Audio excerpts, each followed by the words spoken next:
Good morning, this is your severe weather outlook for Thursday, June 11, 2020. I am Extreme Weather's AI meteorologist, James Johnson. Here are your severe weather headlines in under a minute. First, severe thunderstorms and heavy rain likely this evening across the Great Lakes and Ohio Valley, extending into the mid-Atlantic northeast overnight.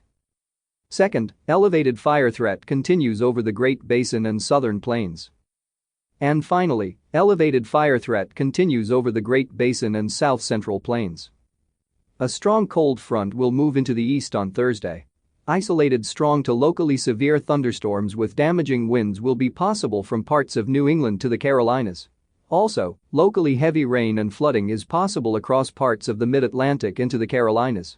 Meanwhile, elevated fire weather conditions are possible across the Great Basin and southern high plains. And now here is your detailed severe weather outlook for today. After tracking Cristobal for the last 9 days, it has finally exited the United States north of Lake Superior as an extratropical storm. In its wake, gusty winds and showers remain across the upper Great Lakes. Gale warnings are in effect for Lake Michigan and eastern Lake Superior. Meanwhile, a compact low-pressure system along a sharp cold front is currently moving across Lake Michigan and will spread strong gusty winds and thunderstorms through the lower Great Lakes and Ohio Valley this afternoon and evening. Widespread severe winds, along with isolated tornadoes, are possible across eastern Michigan and much of Ohio.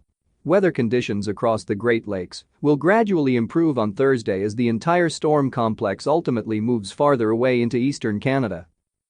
Behind the cold front, cooler and drier air along with clearing skies and diminishing winds will spread across the plains through tonight.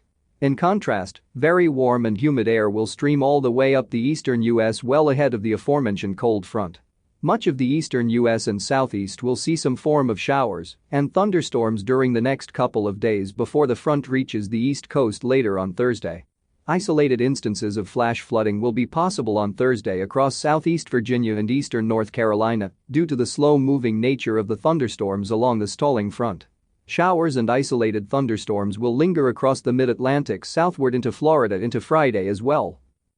Temperature-wise, the widespread below-average temperatures currently across the plains will push eastward on Thursday while moderating slightly. Meanwhile, the west will see a gradual warming trend as elevated fire weather threat continues over the Great Basin and south central plains. The Pacific Northwest will see an increasing chance of rain as a Pacific cyclone edges closer toward the region Thursday and Friday. This is James Johnson reporting for Extreme Weather. Our weather information is derived from the National Weather Service Weather Prediction Center, located in College Park, Maryland. Our outlook uses AI technology developed by Extreme Weather, and our audio broadcast is digitally mastered by Jarvis Media Group. Have a fantastic Thursday. And let's stay weather aware. This broadcast is made possible in part by Extreme Weather. Funding for this broadcast is provided in part by our viewers and their donations. We would like to thank our viewers for their continued support of this Extreme Weather program. Thank you for listening, and please check back often for further weather updates that may impact you and your area.